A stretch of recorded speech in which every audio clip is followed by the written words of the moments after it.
AMMK MLA தவேகவிற்கு ஆதரவு அளிப்பதாக போலியான கடிதம் கொடுக்கப்பட்டுள்ளது என்று டிடிவி தினகரன் புகார் அளித்துள்ளார். கூடுதல் விவரங்களை வழங்குகிறார் செய்தியாளர் மாணிக்கம். வணக்கம், என்ன நடந்தது? அமமுக பொதுச்செயலாளர் டிடிவி தினகரன் பகிரங்கமான ஒரு குற்றச்சாட்டை தமிழக வெற்றி கழகத்தினுடைய தலைவர் விஜய் மீது வைத்திருக்கிறார். குதிரை பேரம் நடத்தி தனது ஒரு எம்எல்ஏவான காமராஜ் மன்னார்குடி சட்டமன்ற உறுப்பினரை அவர் மறைத்து வைத்திருக்கிறார் என்ற குற்றச்சாட்டை முன்வைக்கிறார். ஒரு ஆட்சியை அமைப்பதற்கு முன்பாகவே போலியாக ஒரு போர்ஜரியாக ஒரு ஊழல் நிறைந்த வகையில ஒருவர் ஆதரவை பெறக்கூடிய விஜய் எப்படி மக்கள் நலனுக்கான ஆட்சியை அரசை கட்டமைப்பார் என்ற ஒரு கேள்வியை அமமுக பொதுச்செயலாளர் டிடிவி தினகரன் முன்வைத்திருக்கிறார். அமமுகவுடைய பொதுச்செயலாளர் டிடிவி தினகரன் ஆளுநரை அவருடைய மாளிகையில் இன்றைய சந்தித்திருக்கிறார். இந்த சந்திப்புல அதிமுக பொதுச்செயலாளர் எடப்பாடி பழனிசாமி முதலமைச்சர் ஆவதற்கு தனது சட்டமன்ற உறுப்பினர் ஒருவருடைய கையொப்பத்துடன் தான் ஒரு கடிதத்தை கொடுத்ததாக சொல்லியிருக்கிறார். அந்த கடிதத்தையும் காட்டியிருக்கிறார்.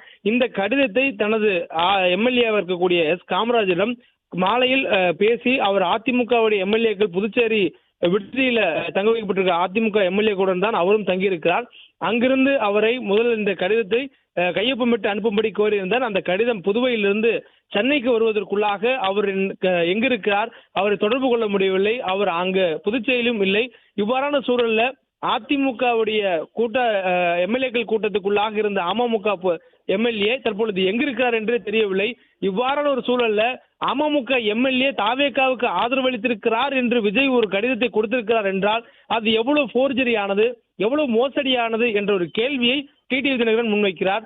அது மட்டுமின்றி தான் ஒரு தீய சக்தி, தான் ஒரு தூய சக்தி, திமுக ஒரு தீய சக்தி என்று சொன்னவர் இவர் ஆட்சி அமைப்பதற்கே ஒரு முறைகேடான வழிகளை பின்பற்றுகிறார் என்றால் இவர் எப்படி தூய சக்தியாக இருப்பார் என்ற கேள்வியையும் அமமுக பொதுச்செயலாளர் டிடிவி தினகரன் வைக்கிறார்.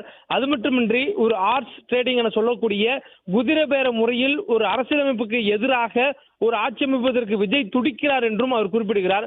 அதே நேரத்தில் அதிமுகவுடைய கூட்டணியில அமமுகவுக்கு வாக்களித்திருக்கக்கூடிய மக்கள் அமமுகவு தான் வாக்களித்திருக்கிறாரே தவிர தமிழக வெற்றி கழகத்தை போட்டியிட்ட வேட்பாளரையும் தோற்கடித்திருக்கிறார்கள், திமுகவையும் தோற்கடித்திருக்கிறார்கள். அமமுக தான் வேண்டும் என்று அந்த இடத்தில் அவர்கள் வாக்களித்திருக்கிறார்கள்.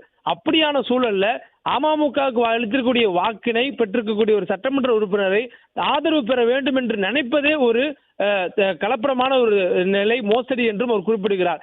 இவ்வாறு கடுமையான விமர்சனங்களை தமிழக வெற்றி கழக தலைவர் விஜய் மீது வைக்கக்கூடிய டிடிவி தினகரன் அதிமுக பொதுச்செயலாளர் எடப்பாடி பழனிசாமி முதலமைச்சராக பதவியேற்பதற்கு ஆளுநர் பதவி பிரமாணம் செய்து வைக்க வேண்டும் என்ற கோரிக்கையை அந்த கடிதத்தை கொடுத்திருப்பதாகவும் இந்த கடிதத்தை நான் 6 மணி அளவில் அமமுக சட்டமன்ற உறுப்பினர் மன்னார்குடியினுடைய சட்டமன்ற உறுப்பினர் காமராஜிடம் கேட்டு அவரிடம் பெற்று அந்த கடிதத்தை உதவியாளர் சென்னைக்கு எடுத்துவதற்குள்ளாக இந்த வேலை நடந்திருக்கிறது என்றால் ஆட்சி அமைப்பதற்கே இவர் இந்த அளவுக்கு செய்கிறார் என்றால் இவர் ஆட்சி அமைத்ததுக்கு பிறகாக எப்படி தூய சக்தியாக இருப்பார், எப்படி மக்களுக்கு நல்லது செய்வார் என்ற கேள்வியை அமமுகவுடைய பொதுச்செயலாளர் டிடிவி தினகரன் முன்வைக்கிறார்.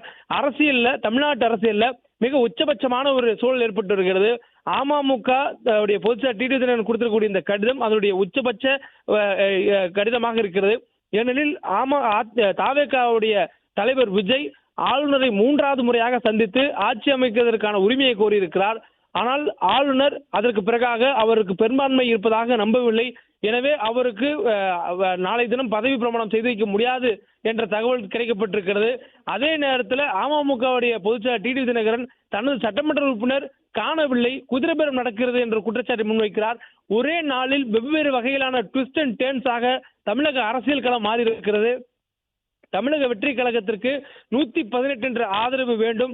இந்த சூழலில் டிடிவி தினகரன் தற்பொழுது இந்த கடிதத்தை கொடுத்திருக்கிறார்.